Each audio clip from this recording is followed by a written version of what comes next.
We definitely won't do game 2 of this series, by the way. Not sure it's worth the time invested. Okay. So I've got to be honest, I haven't seen like any Holy shit. UK for ages. Well, because of the result of this dictates who goes to finals. Game 2 is slightly troll. Oh wait, yeah, you and I watched this game together, didn't we, Fern? Yeah. I completely forgot about that. What? So whoever wins goes to finals, or Well, MNM had to get one game. They had to get a draw. Oh, right, and right. XL needed to win 2-0 to get to finals. Right. So yeah, second game was interesting. And what patch is it on? 7.4 or? Yeah, that's what I'm not sure about. I think it's 7.3. So what was the changes from 7.3 to 7.4? It's just more like lethality now. God, I can't even remember. I better check it actually first because it feels so long ago. Because they're on are they on like tournament client or whatever now? Yeah, it's tournament client. Yeah, was this 7.4, right? I'm not sure. We don't know. This was the. I'll go on the YouTube and see if it says. Let me check the Premiership Discord. See if they wrote it in there. So this was published on March 3rd. So it's got to be 7.4, surely. It's about a week behind. Yeah. The tournament realm. But the tournament realm's going to be 7.5 soon, isn't it? Yes. 7.3 notes is Camille Nerf, Ivan. It's going to be 7.6 soon. Like the next patch is 7.6. No, I mean the next patch for tournament realm. Okay. Yeah. Okay, confirmed. It's 7.3. It is 7.3. Yeah. I just checked on the Discord. Okay. 7.3. Yeah, so it's Camille's just been nerfed. Daisy's been nerfed. Jace's been nerfed a bit. Camille got the overall nerf. Ivan, Daisy got nerfed. Jace. Well, that seems like so long ago. Yeah. Yeah, Miles got nerfed. LeBlanc got a passive nerf, but it means nothing. Yeah. Malzahar got. Miles didn't get picked or banned. Yeah, when I think people thought the nerfs were much bigger than they were, but like now. I think it's... People play Miles differently now anyway. People build like Redemption Locket on Miles now use him as utility, but use him for the like an alt bot kind of thing, but while still providing the same utility.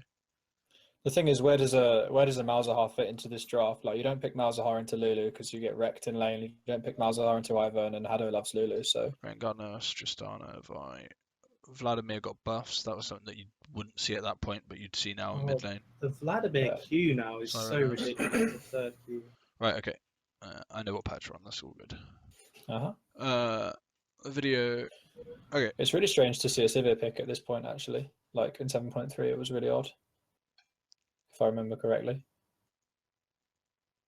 So, I guess as I haven't been following the players anywhere near as much as you guys have, I can just like ask questions at the beginning. Well, yeah, that's fine too. Is Shen at this point, is that targeted to Rifty then? Or? Yeah. Okay. I think so. I think there's a lot of like Shen comps at this point as well, with Kha'Zix and Rengar being what were so strong in this at this time. I know Rengar had a bit of a nerf and Kha'Zix had a slight Q nerf, but still they were like top tier junglers. Like Shen alongside those allows you to set up so easily for that, like the level 6 bot lane plays that often secure first blood tower or even early drakes. Just overall really strong and hard to pressure a lot in top too. I think if I remember correctly, MNM showed like a pretty heavy preference towards the Shen as well. Like if Rifty wasn't on Shen, then he wasn't playing a tank. I could be mistaken, but I don't recall him ever playing a tank that wasn't Shen. Yeah. So that could be a part of it, because Tolkien had been struggling a little bit with consistency as far as I remember. This is kind of just based off of what I've heard, because I didn't actually watch that many of XL's games. But if I were playing Tolkien into Rifty, I would want Tolkien on Gragas into something that isn't a tank, I guess. I feel like that's a pretty decent matchup for him. Yeah, okay. So do you think then it's worth leaving the fact that they can do the Camille and ban the Fiora? Just because you're going to play a tank into it anyway with Tolkien? I don't think at this point in 7.3 anyone was expecting the Gragas top. I think it had been played like a couple of times in Korea, maybe like once or twice.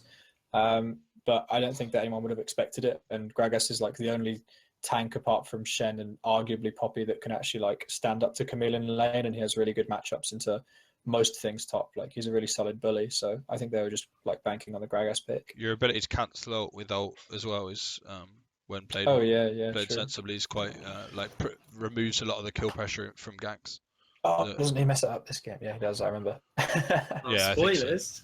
I remember now. I remember us talking about this. It's one of the few tanks that actually survives that or is able to do that. I guess that's the other reason why Poppy's good into Camille. Like we really like Poppy into Camille. Same principle, yeah. And also you can avoid like her all-ins with being able to block her stun, and you can also actually gank Camille because you can cancel her ability to wall jump away. Yeah. So what do you guys think about Ivan, just in general, as well as here at this point? Because like obviously, I still think it's really strong, but it just sees no play at all in LCK as far as I'm aware. Like, has there even been a ban or pick of Ivan yet? In LCK, yeah, Score plays it, or has played it a couple of times. I don't think it was to much success.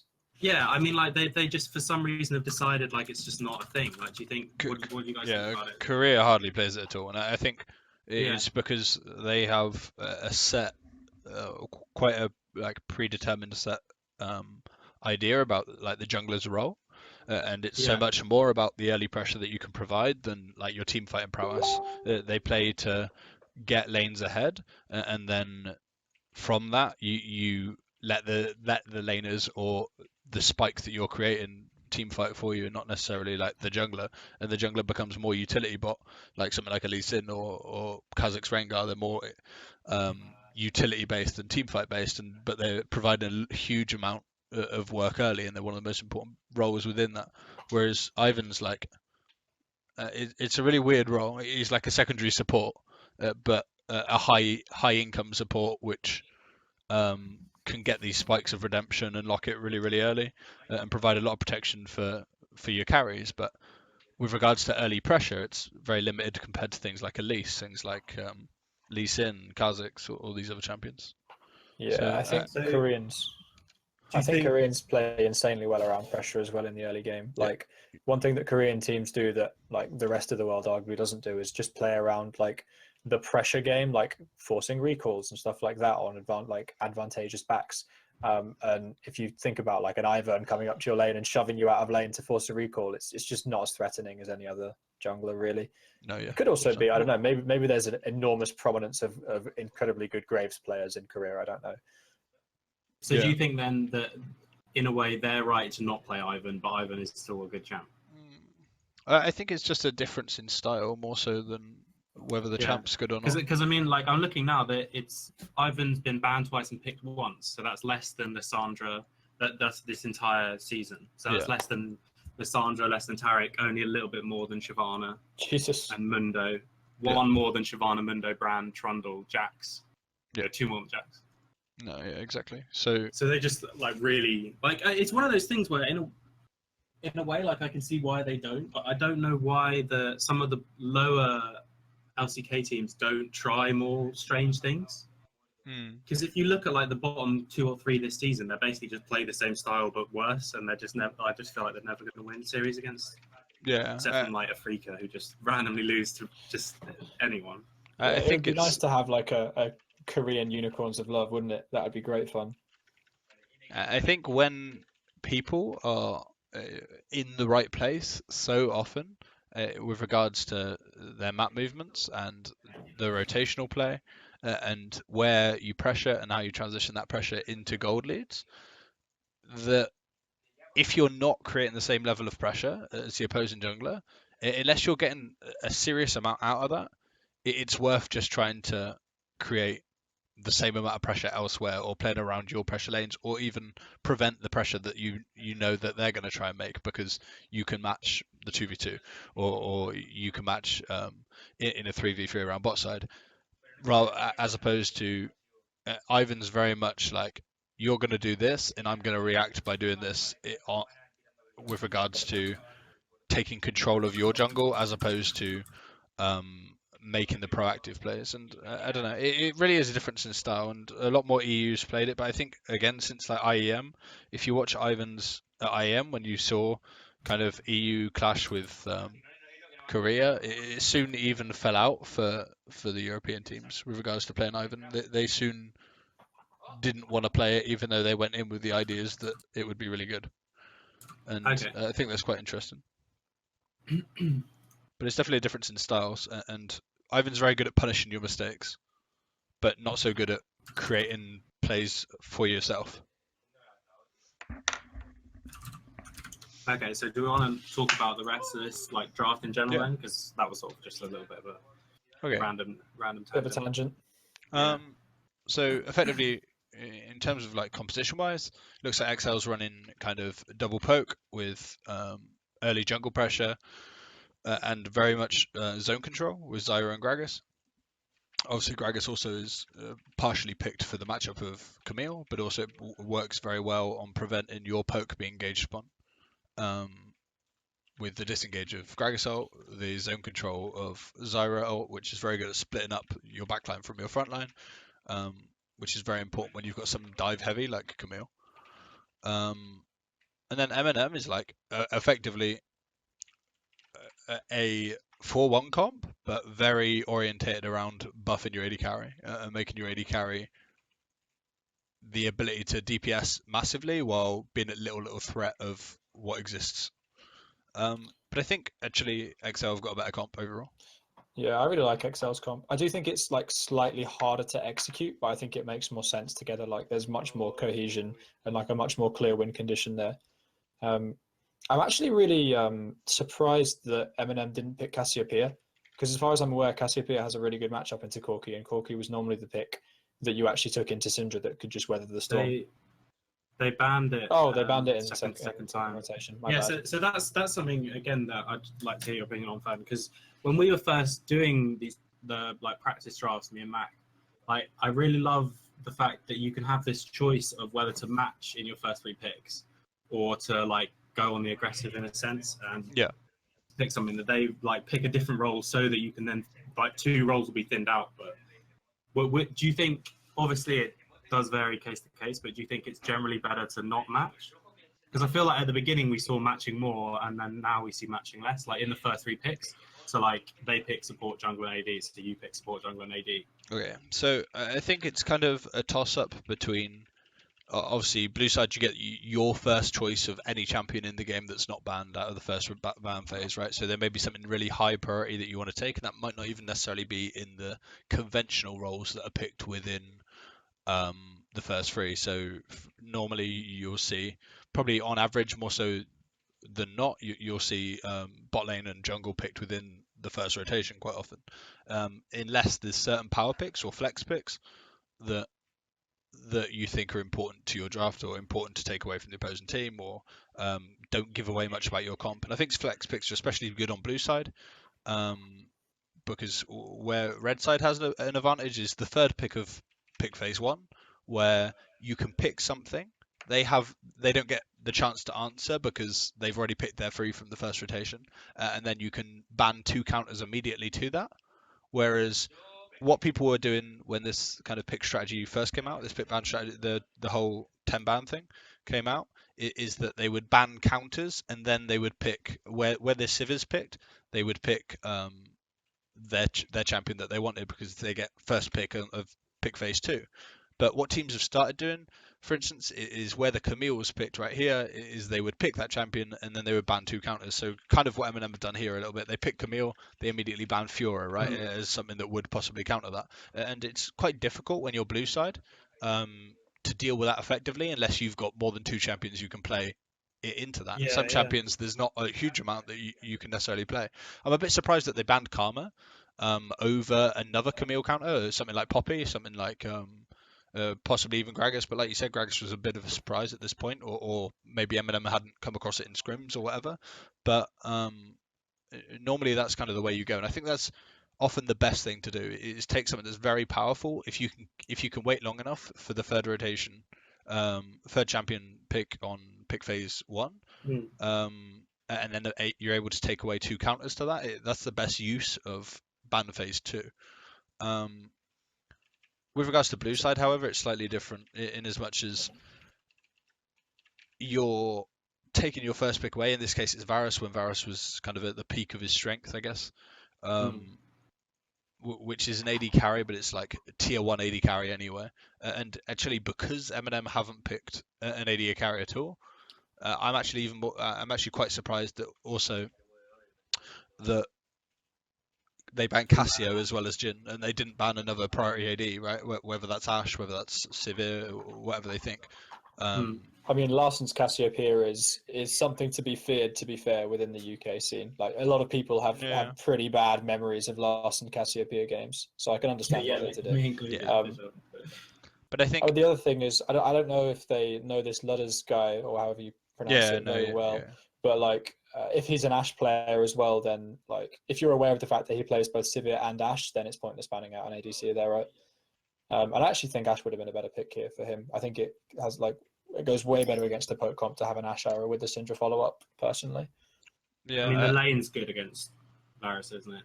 Sivir, Varus. Yeah, and I think it denies some of the level 6 all-in if XL get ahead. If XL get ahead and they can actually TP Gragas down to the bot lane, it may be in coincision with Corki package or Lee about to put pressure on bot lane.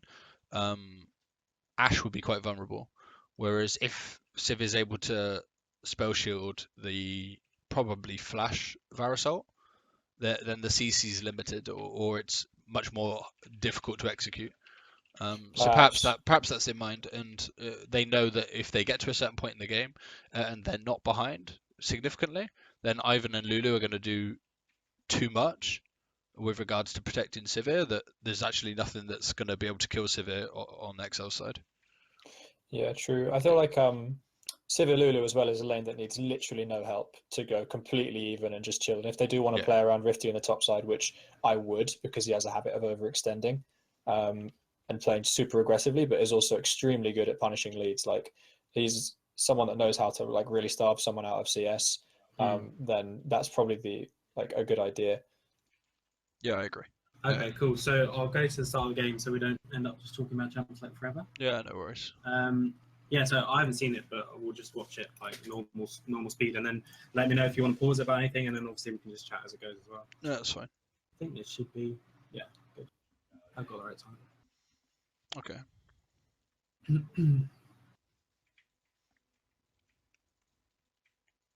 So, what do you think? Is there like a optimal start path for Ivan in competitive? Because obviously in the solo queue thing is obviously just like do 2 of your side and then quickly steal 1, but that's got to be really punishable. That's very well kind of scouted in competitive play. I think it's very easy to see if this is coming or not. Lots of junglers will ward the buff they're not starting on, right? And as a result, you see that, and then you just trade your buff for theirs, if that's the case, and you end up just sharing buffs anyway. And if you started on the bottom side of the map, it's actually probably more favourable for me. Yeah, quite a lot of people like really heavily prioritize invading against Ivan as well to find out where he starts, and then as soon as that happens, you can't get cheesed anymore. So as long as you have that one ward, it's absolutely fine.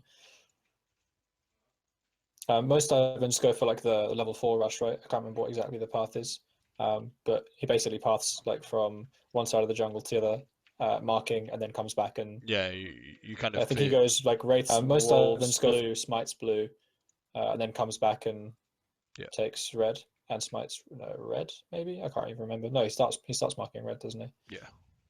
And then you just clear from one side to the other, and then you come back and collect through.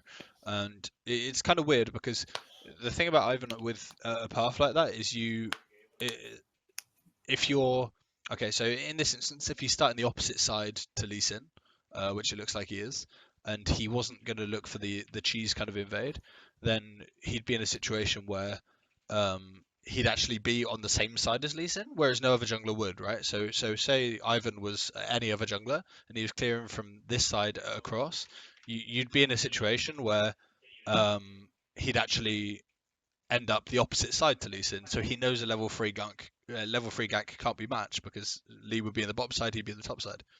And as a result, it would be a free gank, whereas or a gank that has no chance of the counter gank.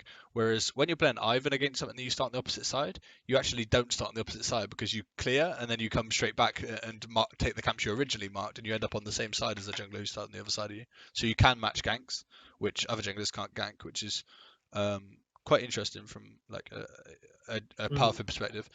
XL warded really smart here though. They knew exactly, like I said, they knew exactly what Ivan was going to do, and Nocturnal Plex took Ivan's red. Yeah, I feel like Candy misplayed this actually though, like because I'm assuming the wards were seen by MNM, like the wards were scouted when they were put down, right? Yeah, they both because both teams were doing like a pretty standard fan out. Yeah. So like if you know that your jungle's warded, you just shouldn't go for that start on Ivan. It's pointless. I think it's too greedy for competitive, but I'm not sure. But Candy's doesn't he? really a He competitive came jungler. out ahead of that trade though, still, because he marked 2 camps, then went and stole Plex's red. Yeah. And so Plex just took blue and then took red. Yeah, So surely Plex it's kind of blue mucked camp. up. Plex, well, I think what Plex did there is he took blue, took red, and then he actually looked top, which against a good team or a good player, you're never going to get that successful Sorry, gank off I'm on gonna top have lane. That's okay. to jump back because I want to see how that even happens. Yeah, if you jump back slightly to where like Plex comes away from Eminem's red, you'll see him like path towards top side and actually look for some kind of gank onto. He doesn't necessarily go for a gank, but he looks as Yeah. if when he But I should, mean- he doesn't even consider looking. Isn't that partly just due to Ivan's like speed in the first camps? He's still going to fall behind here To because an extent. even if he didn't leave, he'd still be one camp down. Right? Well, Or does that just not really matter? he could have taken Krugs and he could have even taken Raptors. Yeah, He should have taken he should have taken Krugs after red and then had his smite up for Raptors and taken Raptors and put his next trinket ward in the path that goes between Raptors and like the wall there, and that would have been the thing about Ivan is you can counter jungle. But you can only counter jungle when your smite's up. Especially in this early game where it's like 40 seconds for each camp. He can go in and mark a camp, he can return within 40 seconds, but that's really inefficient or really hard to do in the early game. Yeah, it's a big risk, which obviously is not good for competitive play. No, yeah, I think Plex definitely messed up like a lot there by taking the scuttle crab as well on top side. Like that's a completely pointless scuttle crab. Ivan's going to be pathing towards your red buff, right? So he's going to come back and clear his side of the jungle, going to get level 4, then he's going to recall and go top side. So that scuttle crab is like completely worthless. It's just a time sink at this point. Yeah, 100%. I think if you see the way both of XL's solo lanes are positioned as well, both of them got push advantage. Corki and Gragas got push advantage over Camille and Syndra, meaning that he's completely free to farm all 3 of those camps without any threat at all. Ivan's never going to kill Lee Sin at this level without any help, and neither Camille or Syndra can ever move. Yeah. This is why the Gragas pick is taken, right? Because it has like such a strong push in the early game. It like bullies up pretty much everything, like early levels. It's really interesting just because like I was coaching basically up to the point where Ivan got released. Like he was released, but it wasn't playable. So I've just never even done any research of like actually how to play around Ivan other than just like random solo queue stuff. So Yeah. No, it's a weird one. It's like very unique champion. Yeah. This gank, however, that's about to occur. How does he just get like this is just too easy? Surely It shouldn't exist. Yeah. No, it shouldn't happen. This is really poor by. Joe's by just way XL's too wallet. far up. Basically, they both got trinket up as well. Yeah. They wanted to do that. And they know Ivan's in bot side because Lee like traded his Ivan's top jungle for his own for his own bot jungle. So you know Ivan has to be in the bottom half of the map, and as a result, you can't push up his bot lane. Corki's fine to push up in mid lane because he can play to the top side of his lane and know that Ivan can't gank from top side, and that's absolutely fine. But equally, bot lane can never do that because now Joe's just lost sums, just purely. Well, he's lost flash just for that, and if Syndra ever gets pressure in bot lane, in mid lane now for the next 5 minutes, alongside Ivan, she can move towards bot, and that's something that I've always thought about the UK scene, like people's inability to just play safe because you know the junglers on that side and just like handshake like different parts of the map. It's like in that Weldon and Kelsey debate thing. He was saying like a good team can just not fall behind. Yeah. Like they can because they always know how to mirror. Yeah, and I feel like if a team could really get that down at the sort of UK level, So Yeah. they would have such an advantage. Right, I need to go back and see that. Well, that's just a prime example of it again, right? Their jungler Yeah, has just ganked, he backs off, and instead of going for like a favorable recall, they just keep pushing. yeah. There's Keep no, pushing there's and like keep no pushing. to do that. Yeah. I think it's just because obviously they have to get all their solo queues. So Yeah. Well, MNM, I think they had just started scrimming before this point, but for the most of this split, they didn't scrim, as far as I'm aware. okay, and is Ladders their full-time ADC? Yeah, for the Yeah, I finals believe now? so. He's Yeah, fairly they new, had like a bunch of people. but yeah, I think he's the one they're sticking with. Yeah, for our game, they had Charlie T subbing in. At this yeah, I point, saw some of that, yeah. I think this is actually a missed opportunity as well. At this point, I think it's actually perfectly fine. After that gank, when you know Lulu and Sivir are going to back, they could have even translated that into an Infernal. And I don't think they got Yeah. enough out of the gank there Yeah, because yeah, they they know got Ivan ganked has to be in the top yeah. half of the map and it can't be matched. So the only threat is Syndra, and Syndra was pushed in at the time anyway. Mm. So Yeah. And she's free there's six actually a as well, free so- Infernal opportunity there that they missed. Yeah. I really hope they change dragons. I Yeah, just the don't like the dragon, RNG. the dragon there loses you a lot of tempo, but I don't think they're going to punish it properly. That was good there by Bex in terms of mechanically. He waited for the flash before he threw Q, but he missed Q. Yeah, unliked. Realistically, it was okay because He predicted that it would be predicted, Yeah. but he missed the prediction, Trippy. right? okay. So this is something like you never see. I don't think. Well, I guess it depends if he knows he's just crossed that ward. Like if he has seen that ward as he crossed it, which I think he has. Yeah. Okay. Okay, maybe not. Nope. I was going to say Who knows? just hitting that sweeper as the jungler just gives the enemy team so much info. No, yeah, 100%. This was a really good Good repeat return gank, gank. by the way. Yeah, Wait, I'm going to quickly just watch that again because I keep. Oh, The second I it start is, it talking is. about something else, I just can't. something else. Yeah, it's UK Yeah, scene yeah, for yeah. you. Nothing never stands still for 2 seconds in UK scene. If this was LCS, we could be talking for 20 minutes and not see much. But Yeah, that's the same thing I have because I've just started casting again and like oh, okay, yeah. just never get to finish a point. Classic.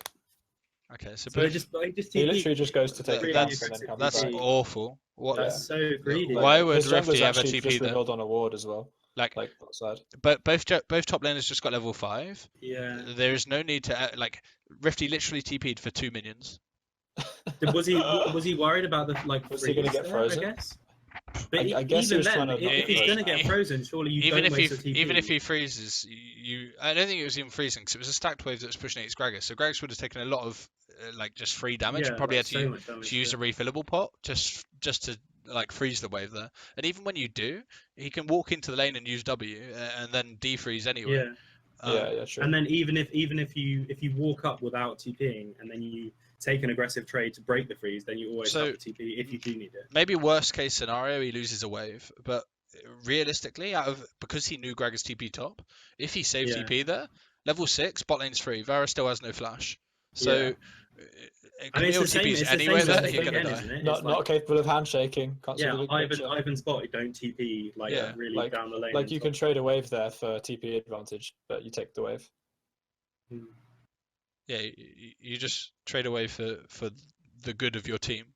And with Infernal up to, it's actually terrible that he did that. Because Yeah. being able to transition to any kind of play, even if you don't kill Varus or Zyra, and you just force them back at that point, with Camille, you're going to get a lot of damage on the tower, and you're also probably going to get Infernal for free. And Yeah. Mm. there's very little that XL could ever do about that. So that was really poor, like in terms of map awareness and translating lane leads to team. Yeah, That was pretty bad. especially as Syndra's Yeah. just got 6 as well, so it gets a lot more pressure on Corki. I feel like this is a game where MNM really wants to play around topside as well, and the way that you play around topside when there's an Infernal Drake is by getting TP advantage and then TPing away from it. That's how you win from topside in this matchup, because you can't leave the Infernal Drake and put all your pressure top. So like that would have been a huge win if he just walked back to lane and got TP advantage. Yeah, I agree.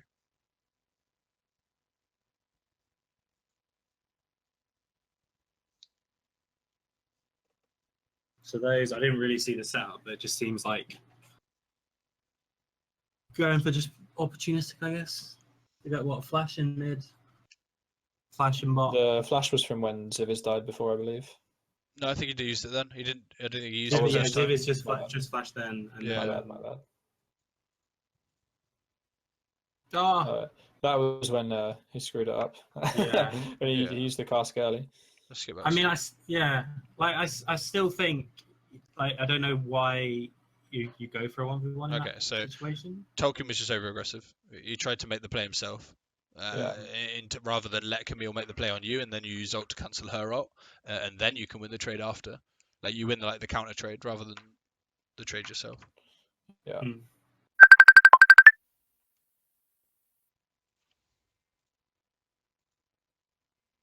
But it is. I mean, obviously, it's easy to. Oh, nice. It's easy to talk about now that you could be like, oh, you should just trust your team more and like handshake on the map and stuff. But I guess it's just partly from experience of playing with teams that haven't worked out for whatever reason. Yeah, and Yeah. And if then you do the haven't safe had thing, and if you do the safe thing and still lose, then it's just a bit like. MNM Yeah. haven't had, didn't practice a huge amount, right? Either, so I think there was it's probably more a trust of their own individual ability than it is their team's ability to win the game. Yeah. And well, after you die to a gank like that in the top lane, it's really hard to be like, okay, I'm just going to lose lane now and play for my team. Yeah. Like, it's really, really hard to put that ego aside and just be like, okay, it's fine. It doesn't matter. There's a play that's going to happen in 2 minutes time that we can make on the bottom side of the map. Like most people's instinct, especially carry players, I find is to try and make the comeback play, you know? Yeah.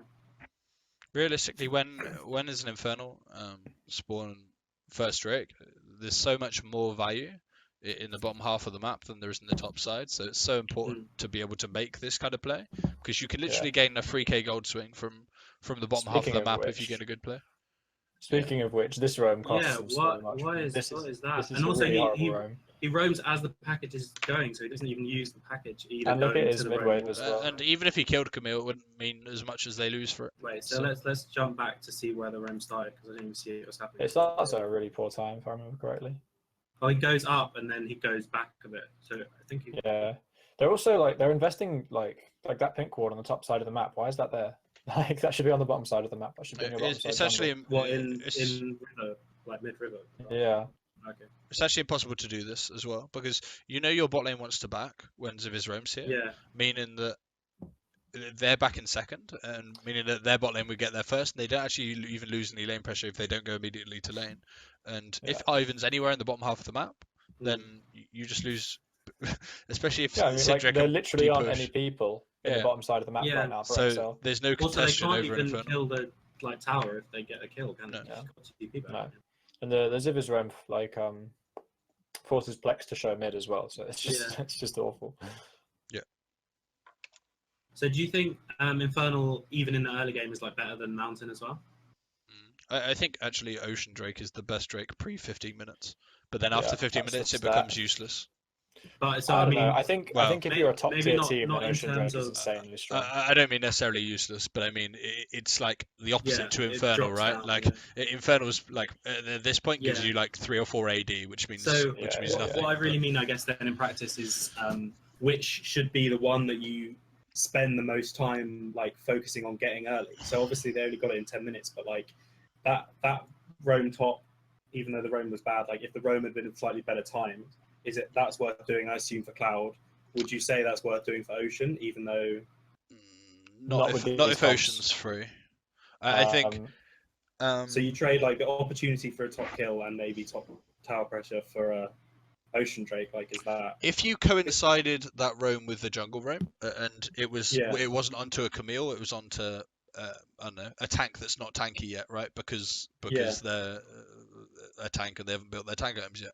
And you were likely to secure that kill because they didn't have flash or whatever. And so alongside Lee Sin, Corki with package roam, they were going to kill that top laner with the objective being to get top tower. And you trade the tower for an Ocean, or actually even any Drake. I think it's okay because it's not that bad. there's a As chance. long as it's first tower.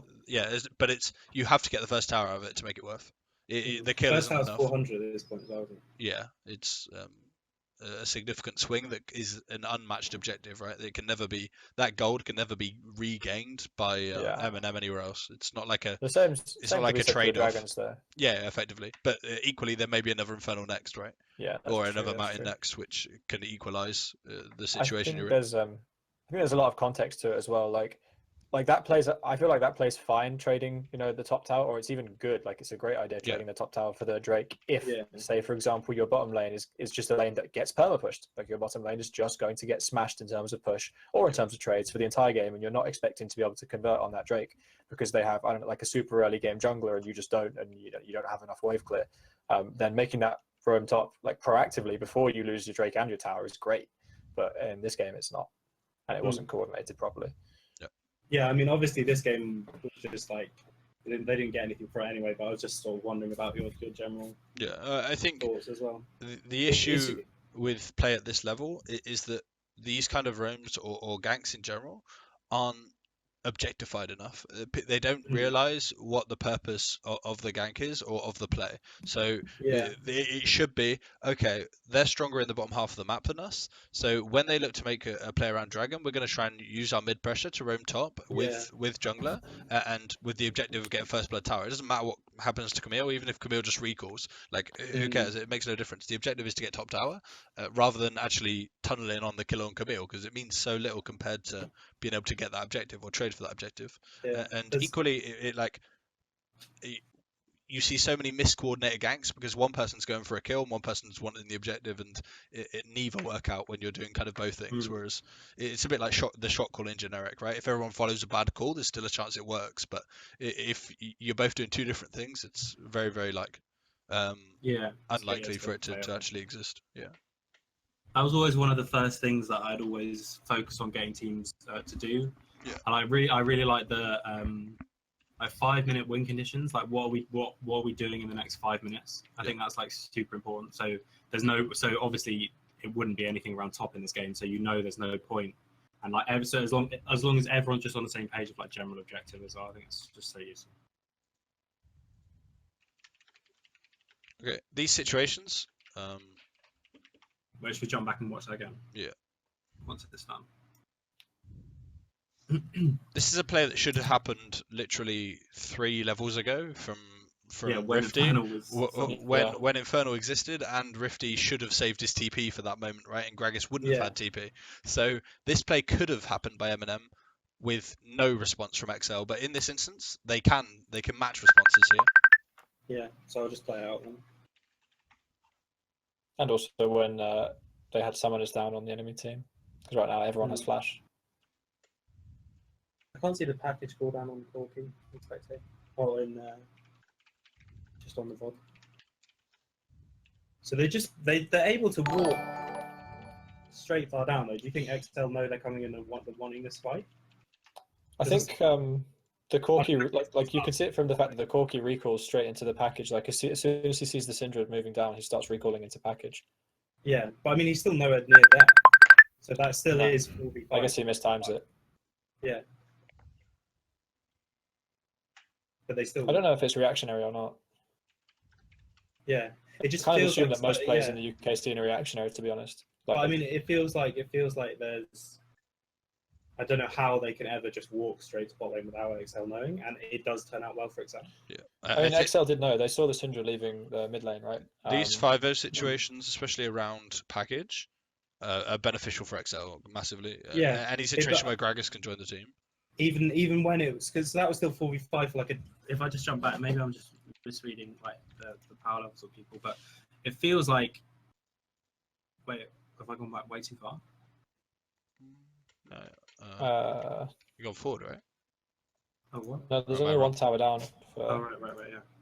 I'd gone back. I'd gone forward too far. Yeah. So at this point, so Syndra roams and they recall. Surely there not enough time where it's 45 here? So Syndra just walks in and then just walks back again.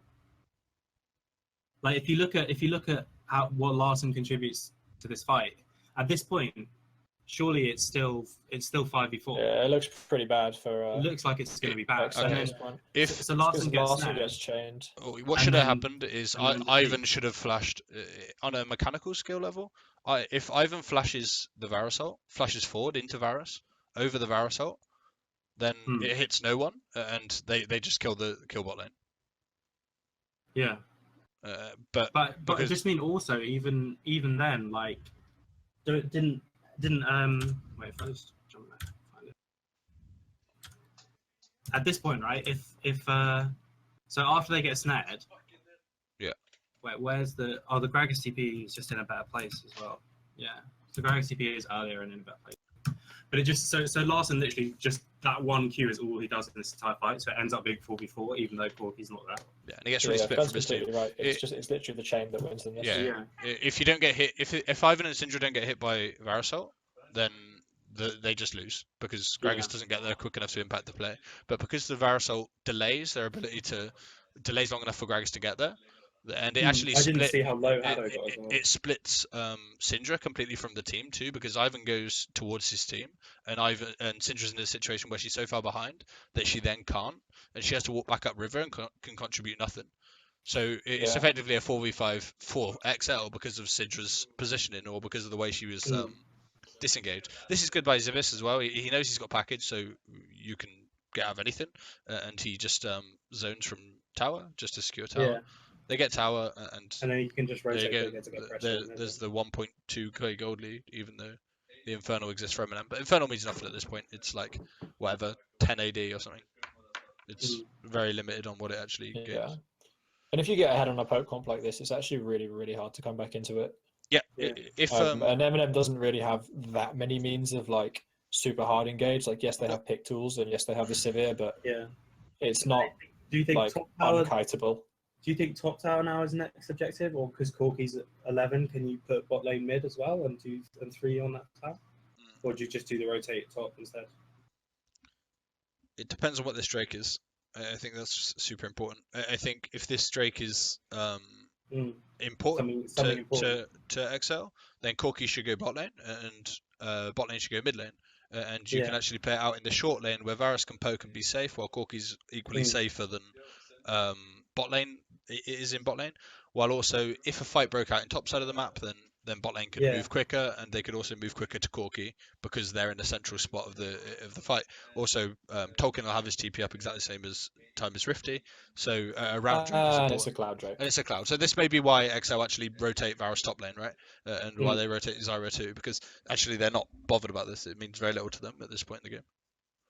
It's just if you find a pick, it's an opportunistic Drake where if you have the opportunity to take something for free, and you're not going to lose tempo for it, you just take the cloud. But outside of that, it's more valuable for XL to get than it is for MNM to get, mainly off the purpose that they're looking for another Infernal because they want to equalize the Infernals. And if they're in control of the game like they are now, they've got tempo in the game because they got that first tower, they were able to rotate first. Bot lane isn't really matchable in terms of taking the tower. Varus is getting stronger and stronger. He's stacking up tier. Corky's going to hit Triforce Spike in the next 6 or 7 minutes. You're in a situation where they're actually really going to become really strong within the next. But between now and 25 minutes, XL will be super strong.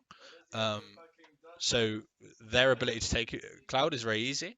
And equally, in 6 minutes' time, it would only be, 23.5 minutes, 24 minutes. That will be when the next Drake spawns, which could possibly be something more favourable to them, and they could fight around much easier. So then, I guess XL wait for like Triforce spikes and stuff before they start grouping, and then they just group and use the Varus Corky? Yeah, pretty much. You want to... What in an ideal world, for XL, you want to gain as much as you can before this Camille is able to go Triforce and Tiamat item and then go into tank, because when she goes into tank, her team fighting is actually really deceptive. She's a much better team fighter than people give her credit for. She's a bit like Renekton-esque.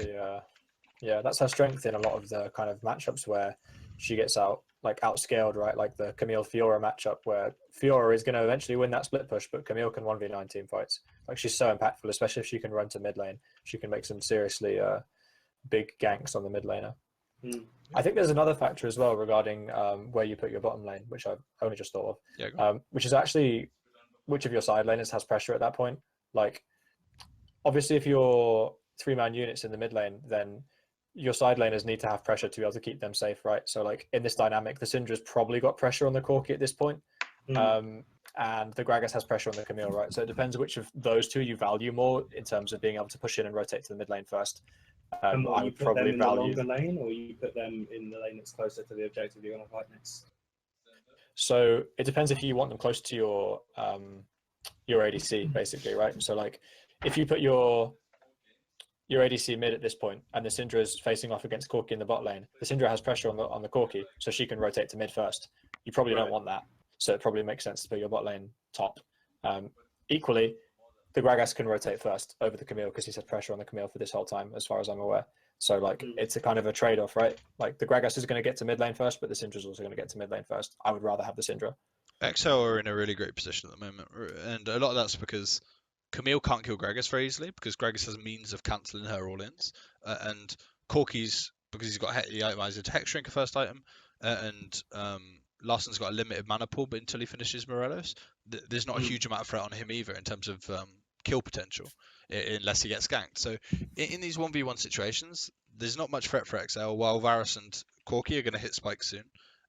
Obviously, Gragas is just going to become increasingly tanky throughout the game, and Varus and Corki are just going to be able to poke out Syndra and Sivir forever if there's not something done soon or a mistake made.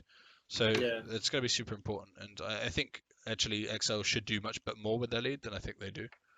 Yeah, I mean, they had a really, really strong mid-game comp, like you said, with the Triforce Power Spike, and even with Lee Sin having 3 kills, he's going to complete lethality item pretty soon. Yeah. So, I mean, like I said, I haven't seen it, but obviously I know who wins just based on who's in the final. But yeah, what do MNM do here? Surely it's just if XL group up when they got their spikes, like there's not enough engage, is there, from MNM? It's much better for MNM to position around neutral objectives and be able to chase XL down than it is for if they're able to get shoved into towers and you're having to sit under your tower to defend, right, and to clear the waves, and that opens you up to being hit by poke. And if you're getting hit by poke, and then there's nothing you do. There's very little. So I mean, now that they've got the Triforce and they've got the 2 lethality items, don't they just XL need to force really hard. Don't they just group? Why don't they just group mid? And yeah, they should.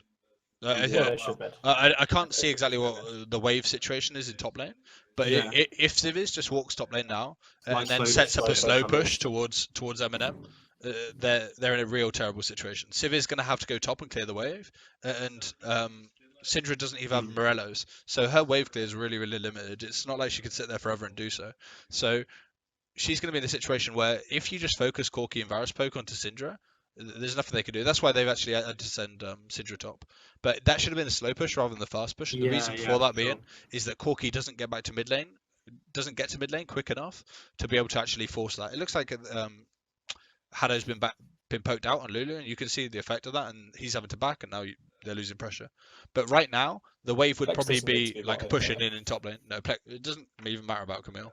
There's no point in ever going near Camille right now. As long as Gragas the Camille live van isn't going to die. Gragas, So you just put 4 mid and you just and you stick behind the tower. You stick Plex to the side where the flanks are. Behind mid tier 1, and MNM are forced to give it up, especially if Lulu backs. Sivir can't sit under that tower on her own when there's a 3-0 Sin behind her. The pink ward situation from XL isn't great on this siege, right? Like if they had better pink ward prepped and they could sneak Lee Sin into the side of the tower. Lethality changed. And when that tier becomes Mura mana, then they're in real trouble.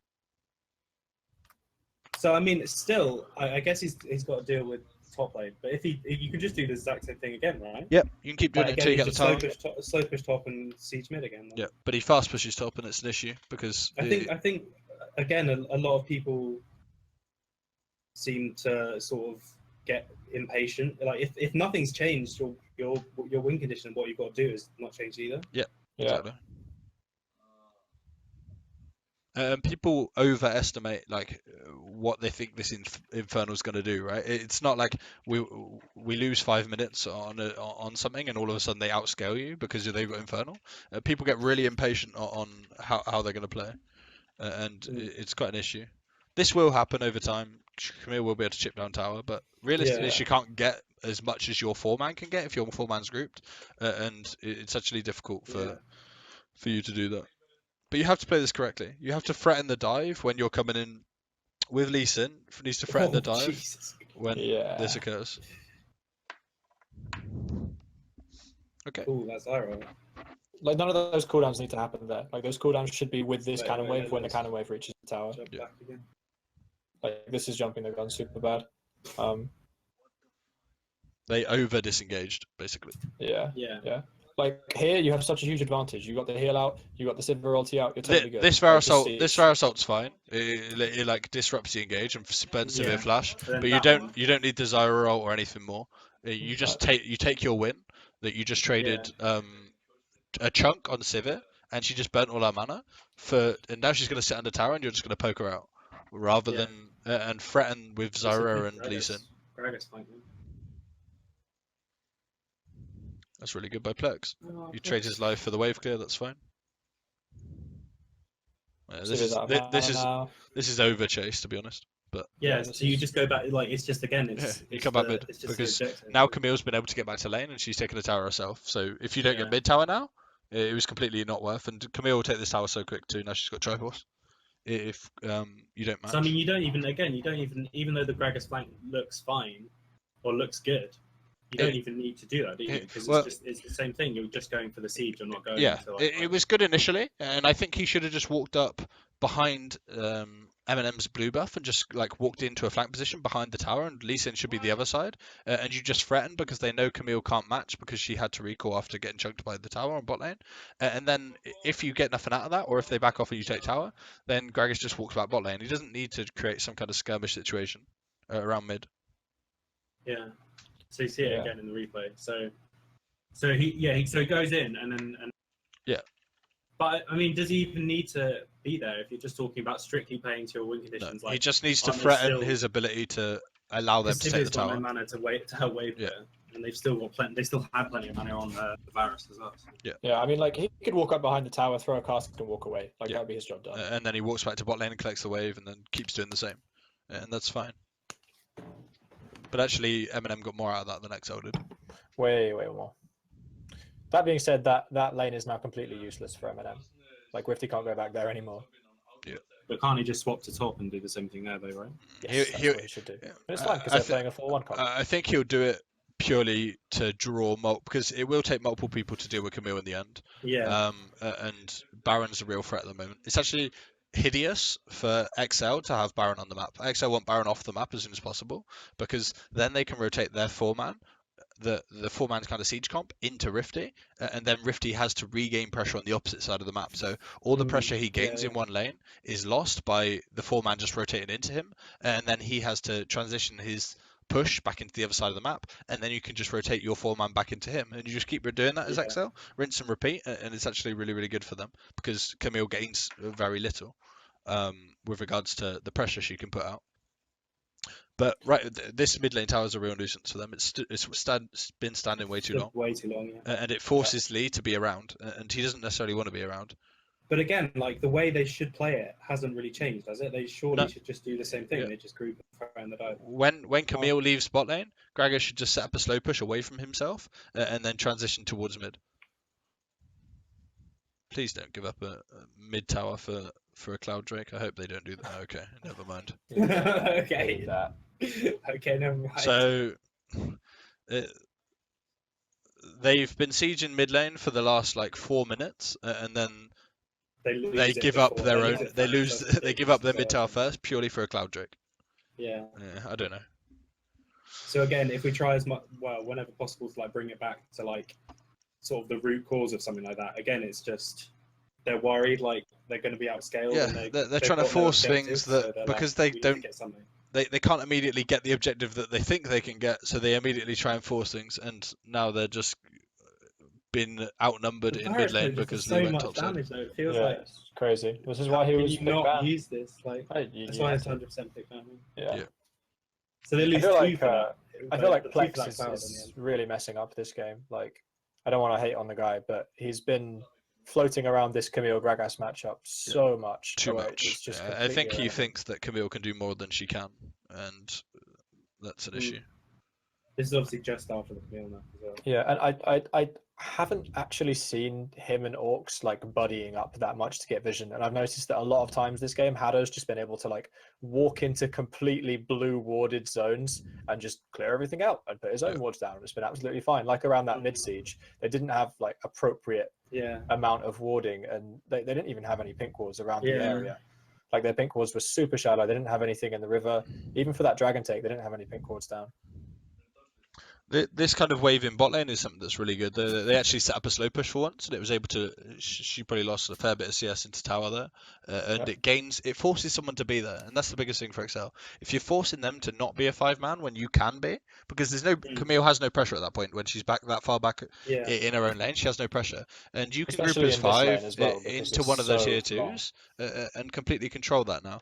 So if XL right now, when Camille met this wave at bot lane tier 2, walked in as a 5-man unit into the area where Syndra is right now, into this red buff, and you gain complete vision control of this side of the jungle, then you're perfectly placed to set up for you rotate between tier 2 mid and tier 2 top. You get the inside path, so you're able to walk through the jungle because you have vision control and they don't, and they have to walk back through their own base to defend their towers, and if the waves are pushing correctly for you, they never actually are able to get there as quick as you can get the wave to tower. Explosive cask. But even with that explosive pass not knocking him out of the ult, it's not even. It's not a like, massive, it's not an issue, is it? Like, and Gragas will sustain too, so it's not like. Yeah. But the other thing with that slow push is that they didn't do anything with it. No. And they didn't gain pressure at the top side of the map when Camille had to meet that wave, which is awful. Yeah. I mean, they lost top tower as well. Yeah, exactly. So they're not using what they have, or the knowledge they have, or the information that they're forcing upon MNM to gain anything out of it, and that's ultimately what's losing them the game. In fairness, I think Camille had TP advantage at that point. But but still, I mean, but you can at least get the TP out. When the wave is building, like when it's just in the middle. Wait, I'll just pause it because I think shit's about to go down. When the wave is like in the middle of the lane, that's the point where you need to start thinking like we're going to have. What are we going to do with this slow push? Yeah, because he's recalling right now, and we have about 20 seconds. But when he's recalling and running to lane. Yeah. So. Baron. You're never going to do a Baron against Corky. Yeah. I don't know what Joe's ult was. I don't know why they go in though. They just poke it out, surely. Yeah. This was actually really bad. Joe, like, 1 second. Let me just see if I can skip back. I don't know what his ult was. It was really weird. Like he throws a really good Q through every member. They're going to collapse. He thinks they're going to collapse on him here. Yeah, but they go the other way. Oh, that's just interesting. Mile away. Yeah. And wait, did Plex W in there? Did he safeguard in there? I think so. See. Let's see him on the No, he just runs forward. Walks into Syndra. Oh, that's so split. To be fair to them, like it looks ridiculous, but if you notice, like there's so many brushes, they have no idea what health Baron's on. I guess. So to like reading Plex's movement here, it feels like they think that M&M are just about to finish Baron. Because look how far forward he comes. Like he's definitely going there, even though Baron's not actually low. Yeah. Well, I don't know how low it is, but they're not actually finishing. They actually had a blue trinket up, so. Yeah, it should have been used. Well, that's just bad. Yeah, it wasn't used. Well, I mean, like the point remains at that time they didn't have, even though they could have got it. They didn't have the vision. You're right. And then I don't know what that change was. Maybe the same sort of thought process of like I don't know. Did Camille just TP bot and then die? Please say she didn't. No, she TP. Oh no! The TP got cancelled. Right. Oh, okay. She's low, and TP's in a bush with a pink ward. Yeah, she's TP's by. So now MNM are fucked. Like realistically, because this TP gets cancelled. Plex, yeah, but I mean like I don't mean like immediately now, but for the next 5 minutes. Yeah, for the next 5 minutes, kiss goodbye to being near the Baron pit. Yeah, basically. Because Tolkien can TP and Camille can't. Tolkien's gonna have his TP soon. You can actually force a Baron. I don't think they can even stop you, and if they look to, then you can engage with Lee and Gragas. Yeah, I guess the only thing Rifty can try and do is actually just force something super aggressive on. Yeah. I mean, Plex is full damage as well. So like, if Gragas isn't there, he's going to be low at least. If we pause it like right now, if you look at like the current situation, Gragas is going to depush this wave, and then he should probably recall, right? And if this wave ends up pushing towards Rifty's still dead for 41 seconds, which means it's probably going to hit his tier 2 before he even meets that wave. And if he meets that wave, he has no TP. And if Gragas is already backed, he spent the gold he just got off killing Rifty. And then they're in a situation where what should happen realistically is XL when Plex spawns as a 4-man should go into the areas where Syndra and Sivir are right now. They should get wards down, and then they should just go and start Baron. and pressure around Baron, be there, deny all vision, force MNM to face check, and as soon as they face check, you just TP flank with Gragas, and all of a sudden, Sivir, Syndra have got a Gragas behind them, and there's a Lee Sin Varus ult coming from in front of them. But I mean, And there's nothing Rifty can do. There's nothing Camille can do because she'll be back at her tier 2, and the pressure that she even tries to get won't be anywhere near the amount that they get when they get Baron, because they get enhanced recall, they get everything they want, and they're in a great situation. But still, obviously, I still think the only sort of flaw in that is that they don't. The Lee Sin's got full damage. Like if they go. Again, if you execute it perfectly, there's nothing wrong with that. But if you do the classic thing of like starting Baron for a bit, sort of peeling for a bit, and then restarting it and stuff, if you don't have a tank with that, they can start getting really bad. It's not easy. Vision game properly. The other thing as well. So this wave with the one cannon, that's going to slow push back towards XL, right? So is it worth Tolkien staying to damage the backline of the next wave coming in and get a slightly late recall, but get the slow push, or is Camille going anyway? Camille's going to have to meet that wave anyway, whatever she does, as long as it's pushing towards her. So, and if she does, it doesn't matter if Gragas is 5, 10, 15 seconds I just later. mean, because there's 1 minion here, it will push towards XL though, won't it? Yeah. Because like the MNM minions will line up, so it'll bunch so that when both the waves hit, just because it's like a low health range one. Equally, is a slight level advantage in the AD carry role for MNM, so the minions will be slightly stronger. The MNM's minions will be slightly stronger than XL's. Probably won't make that much difference with the minimal lead, but when equal minion waves clash, it always sets up a slow push to the team that's got the lower levels. So when you say 2, do you mean towards the team? Like as in the team with a higher level, which is MNM in this case, because they've got level 14 on Sivir as opposed to Varus. Their minions are slightly increased in the damage they do. And as a result, when two equal minion waves meet, it'll push towards XL because MNM is stronger. So that's what I mean. There's also a lane by lane calculation, isn't there? So like because MNM have more towers down in the bot lane than XL do, like they have 2 towers down, XL only has 1. The minions will push towards XL. So this is what I mean. So if the basis of getting the pressure around Baron is to force Camille bot lane, is it worth Tolkien staying just to clear the range minions of the next wave? Because it will actually be pushing. So if Camille respawns and doesn't go towards bot lane, the wave is still going to push back unless Tolkien's there, right? Yeah, so that would be a negative situation for XL. And Camille could actually meet her team, and then you'd be 5-man, and you could never get the vision. So I just mean, do you think it's worth staying for that? He can literally throw a barrel at the melee minions. Like you can throw a barrel and use an auto attack. To guarantee a slow push here, he would have to kill 4 minions of the next wave. That would guarantee a slow push for XL. And that's absolutely fine. And that looks like that's probably what he's doing, I guess. Hopefully he doesn't clear out the whole wave and he leaves some. At least so far, in all these. There you go. Yeah. So now it doesn't even matter. Camille will lose a wave, but she can still join her team on the top side of the map without losing anything for it, apart from that wave. Still push back and now they can match 5v5 around the Baron area, which means that XL won't get anything out of Camille's death, which is bad.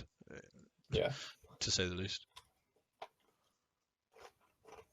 So again, it sort of does keep coming back to this, like the team should know what they want to accomplish in the next 5 minutes, or like the next set amount of time. So that they need to all be on the same page. So Tolkien needs to know that they're going to be trying to press a Baron, and therefore it's obvious that you want to slow push to kill. It's kind of just no macro defaults.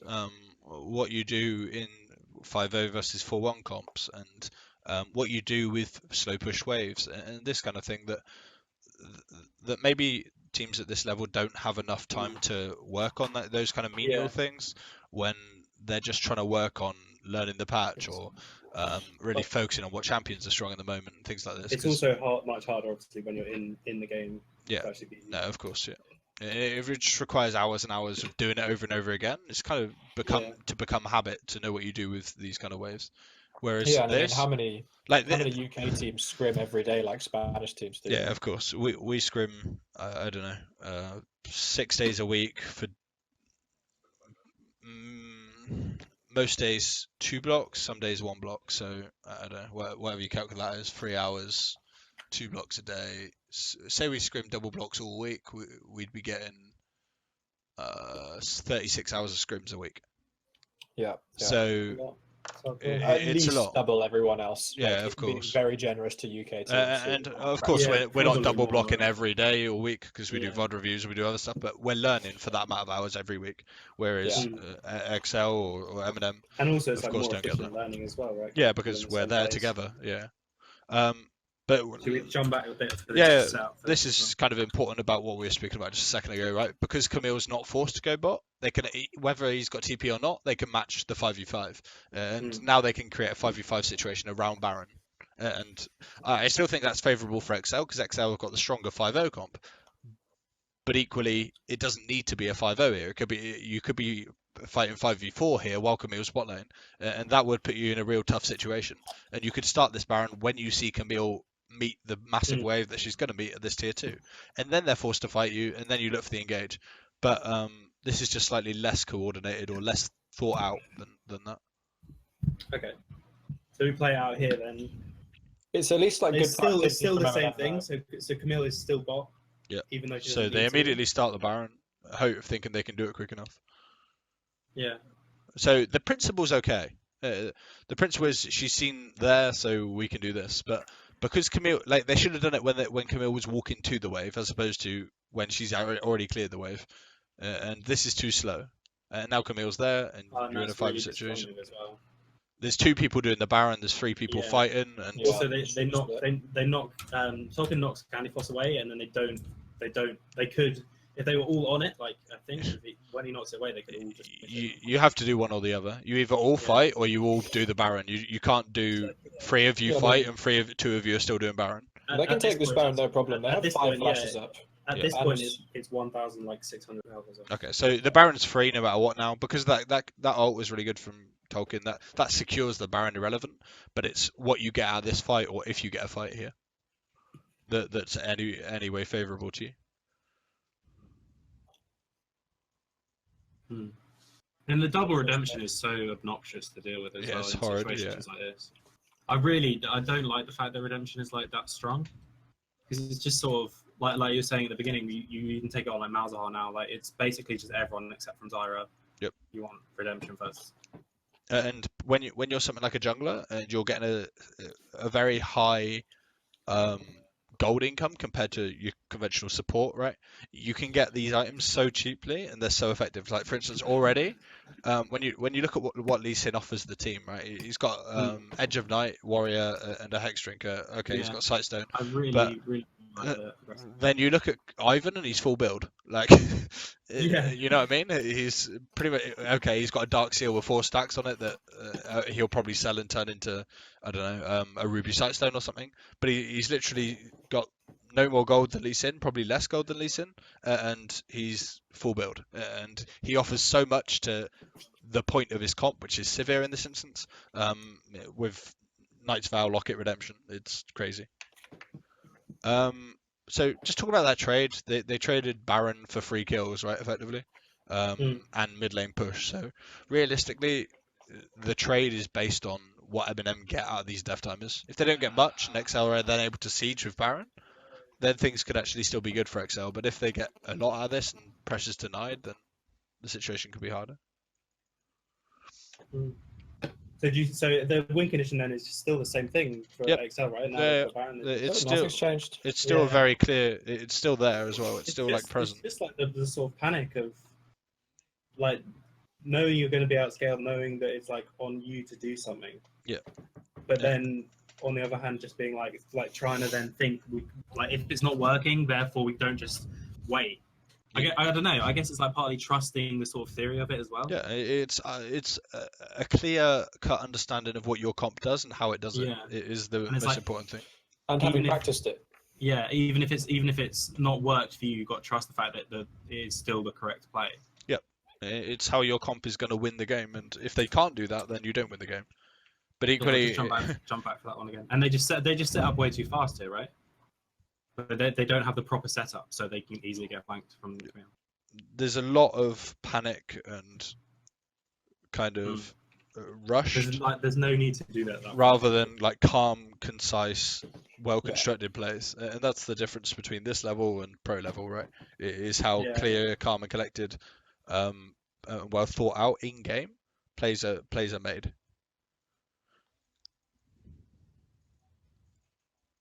Yeah, and that's pretty much it from there. Right? Yeah, I mean, if you look at the vision in the topside jungle right now of MNM's topside jungle, like there are no blue wards in there.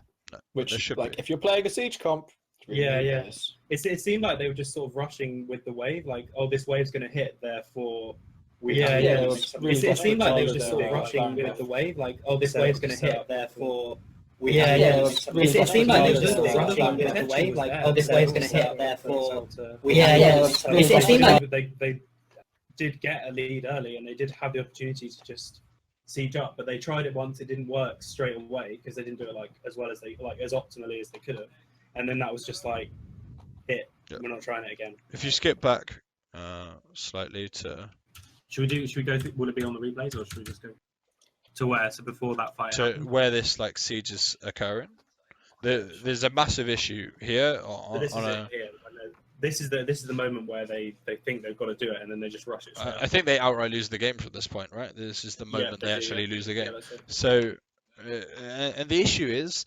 this is actually fine.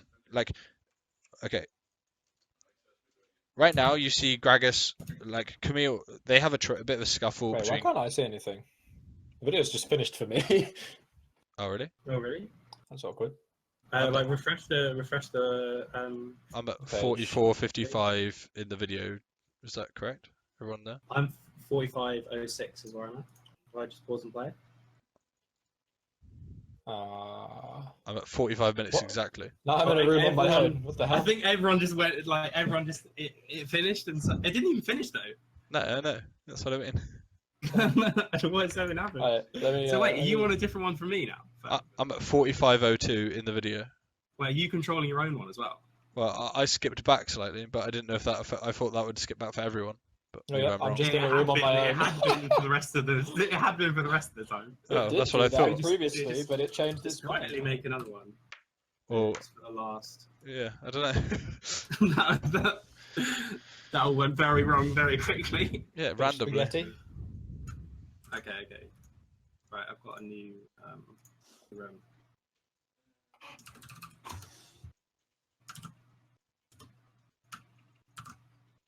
Could you just send it in Discord or something, and Yeah, sure. I'll do it through that. It's just in the general chat. Yeah, I got it.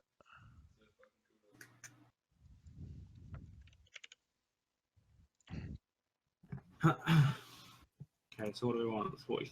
What was it like? 45. About 45 minutes, I think. Yeah. Okay, I'll just wait till everyone's. Is that working for everyone? It's I believe 44:28 currently. Yeah. But once it just loads up, everyone's synced together. Then Okay. So Yeah, 44. Yeah. effectively, in a second, you see some kind of little. Yeah, there you go. So this is like the south. yeah. Slightly before this is like they just had a little scuffle in the top lane, and then they saw Camille back, and Gragas actually had a wave that he had pushed away from him that was going to clash with tower, Okay, I'll which is great. find out what you're talking about. And then what Gragas needs to do is immediately meet up with the team so they can be a 5-man unit around the siege. And okay, there's many points where you can argue that obviously having Baron spread out in as many lanes as possible is great for XL because you're maximizing your Baron. But if you get engaged on as the 4-man and Gragas can't get there, or he can't match, or people die before his TP channels, then it's actually pointless. Whereas Gragas can provide so much to this siege to prevent MNM ever engaging on the poke. And if MNM can't engage onto the poke, they lose the tower. And if they lose this tower, if they get sieged in mid, then all you do is you just you walk as a 5-man unit from kind of where Syndra's position is right now, straight up towards top tier 2, and you do exactly the same there. And then you can even do, when you reset, you can even do the same on the bot side. And it's very difficult at this point for MNM to stop you sieging. They have to engage every time. And XL make it easy for them here by just pushing as a 4-man unit into mid when MNM are able to collapse as 5. And that's how they lose ultimately. So Yeah, before and you're. what- Sorry, wait, just quickly. So you can obviously just answer this one. So before you're setting up for this siege, then in a Yep. mid tower, and so you've got the Gragas coming down. What else do you need to do? Because surely you need to be like push wards in as well, right? As long as top wave is pushing like to them to MNM, I think Corki and Lee Sin, Varus, and Zyra should be like in close proximity to kind of where Corki is right now, in close proximity to Gragas, because they know Camille just back. So at the moment, it's fine to be in this topside jungle, because worst case scenario, you meet 4v4 in the jungle and Gragas can move to you. But and you know Camille can't because she just recalled from top. But if you go and siege mid as 4 now, and Camille can be there, then you're just putting yourself in the situation where you can be engaged upon, and there's not nothing disengaged to deal with that. So they should move into the topside jungle, get wards around red, probably steal red onto Varus or onto Corki, either one, doesn't really matter, and just create and deny as much vision as possible in there. And then you can actually you don't even need to siege mid necessarily here. They can actually walk up behind red buff, get the wards in, clear out any wards, and meet Gragas with this wave into top. That's fine too. Yeah. Matt, what were you going to say? Yeah, I was going to say actually pretty much what you just said, that Gragas making that rotation after he pushes in that top wave, or the 4-man unit rotating towards Gragas after they're pushing the mid wave, is what allows you to make that play cleanly without being dived upon, because you get control of that area of the jungle. You push the wave in, and then you rotate while they're dealing with the Baron buff minion wave, and you put your wards in, you sweep everything out. And let's just look at inventories right now. We have 2 Doran's items at 35 minutes into the game when you have a Baron, a Baron buff. Like, there are only 2 pink wards on the side of XL. And none of them go down in this siege, and that's like the massive mistake here. Like, look at this pink ward right next to Jokerism. Like, why is that there? What is that doing? Yeah, it adds completely nothing at this point. And this is XL's game to lose at this point. Okay, there's a 2k gold lead for MNM, but it means nothing. There's nothing on MNM's team right now that is going to stop XL sieging if they play this comp correctly while they've got this Baron buff. And this 2k won't that 2k gold deficit won't last for the next 3 minutes of even the Baron buff duration, let alone the actual entirety of the game. And Varus is only going to get stronger. Corki is I don't know, he's slightly off his peak, I guess, and it isn't going to really get any stronger from here. He's just going to get more survivability against the engage that they're going to offer, and his poke's going to increase. But it's in terms of relative spike to the other champions on the Summoner's Rift, he's hit his core, which is fine. Varus is going to get increasingly strong. Holy shit. So you still think that they're like, assuming that both teams play out their comps like optimally, XL still win this despite the fact that within a minute they have lost? Yep. I think from between now and when Baron next comes up, XL should have the entirety of tempo and have control of the game completely in that point. But once Baron comes up, it can change again, because you can then lane assign for the 1-4 from MNM, and if Camille can create enough pressure in the bot side of the map, knowing that there's only Inib tower standing, if Gragas is unable to prevent her from taking that, then you're going to have to invest multiple resources into stopping Camille, and that opens up Baron as a possibility for MNM, who can do it without taking damage, because Daisy's ability to tank plus double redemption lock it means you take no damage.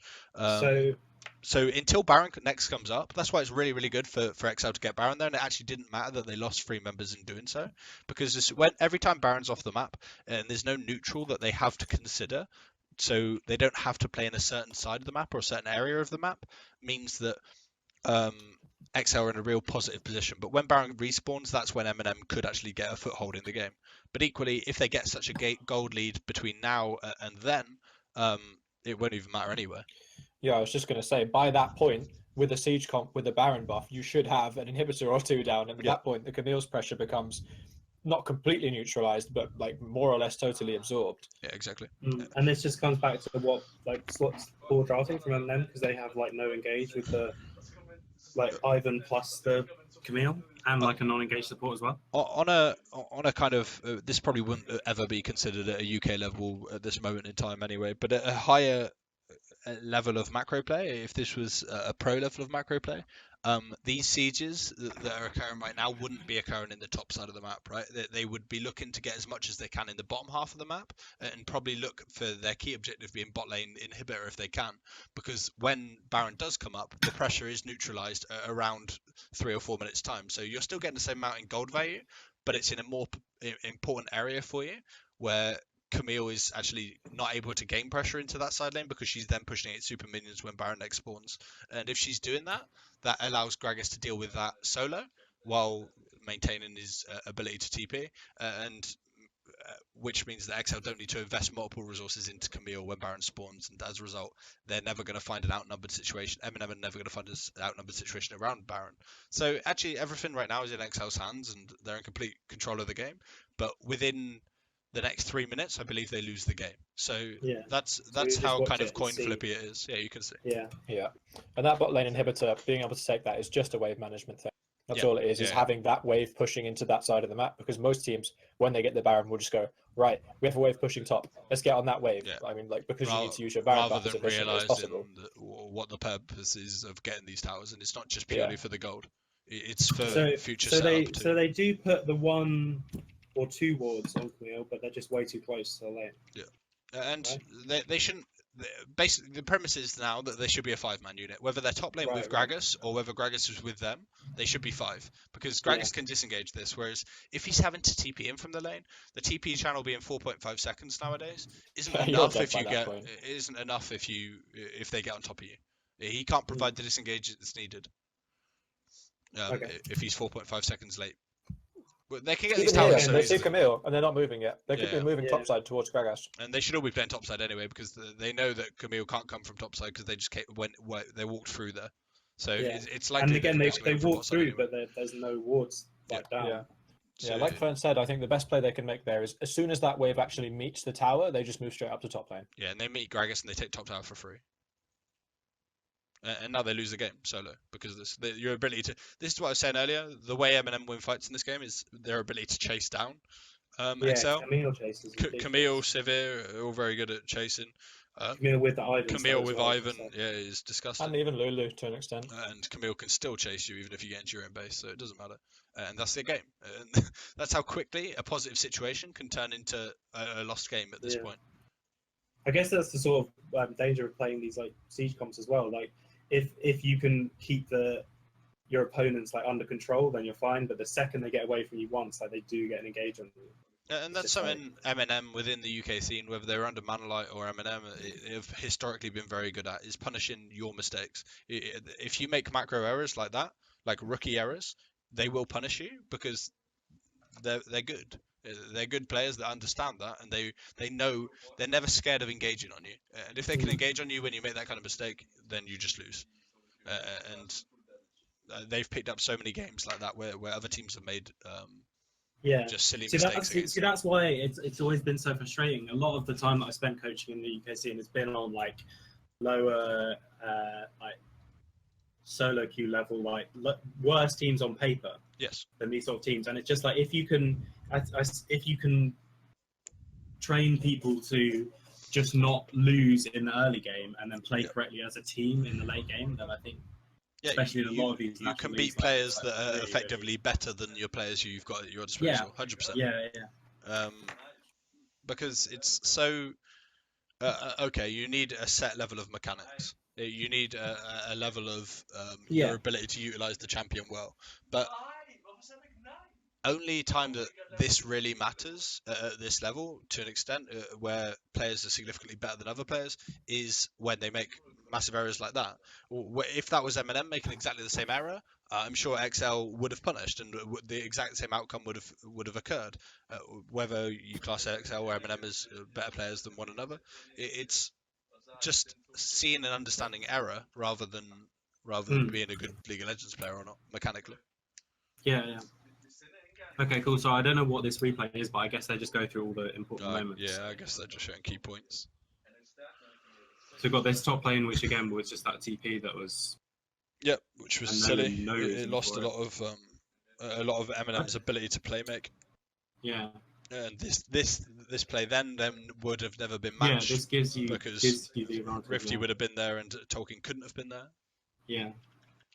And then this is the one they actually lost a lot from, didn't they? Yeah, because Camille gets spot tower, and they don't even get the siege. This is correct by XL. So look at how low that Drake is when Tolkien knocks him away. Like, and it's actually fine though. Yeah, I think XL actually realised the importance of removing Baron from the map there, and that's actually really intelligent on a macro level. And it doesn't matter that they lost 3 people, because if they play the next part of the game correctly when they get that Baron, they can rotate into any lane. They're not forced to constricted to the top side of the map, away from, and have to invest resources into Camille because the Baron's not on the map anymore. So they can rotate into Camille then, and it's actually loses her a lot of pressure. But it's when you split at that point, that's when you're under threat of getting engaged upon, and that's what happens. Okay, cool. So that's that game done. Yeah.